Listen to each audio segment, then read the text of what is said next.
finally, kami na ni Raymond.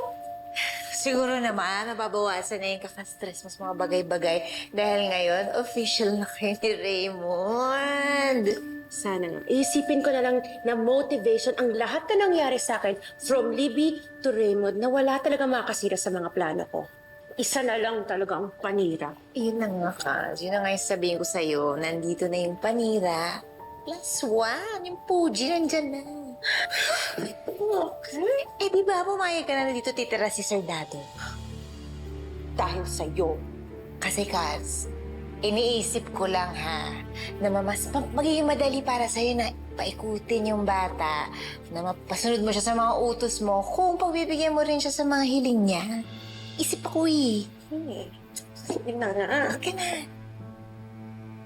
Smile. Laman, go. Hi!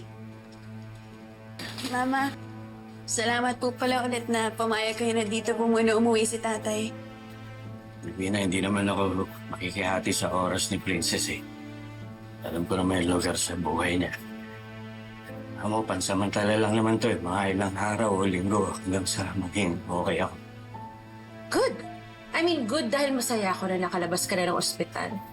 Hindi na mag-aalala tong anak ko. Ikaw naman yung legal na magulang ni Princess eh. Hindi naman mababago eh. Ikaw naman ang makakasama niya hanggang sa tumanda siya eh.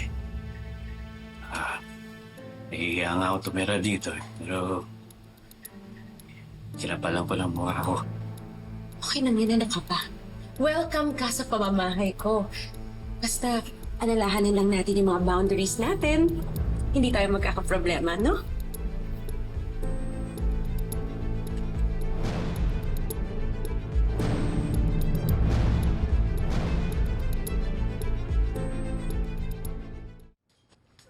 Ito po magiging kwarto natin, Tay. Buti naman magkasama na tayo ulit. Pumayag ang mama mo. Masaya po ako na magkasama na po tayo ulit. Tulad ng dati. Basta hindi ko sasayangin itong pagkakataon na to. Susulitin ko na makasama ka.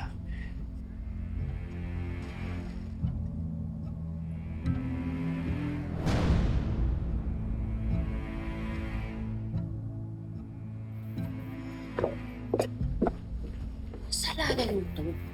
Prinesure mo ko pagbigyan ng princess na yun, patirahin ang dado na yun dito. Sorry na, Kaz. Napasubong na lang din ako eh. Tsaka hindi lang naman ikaw yung umaacting na bait-baitan kay Princess. Siyempre, kailangan ako din. Kailangan good tita. Nakakainis ka. Basta kapag nabulilyaso lahat ng plano ko, kasalanan mo to, ikaw sisisihin ko. Ilu, paano naman masisira yung plano mo? Nakita mo ba yung tao? Ang hina-hina na nga niya. Mas malakas pa yung braso mo sa lalaki mo.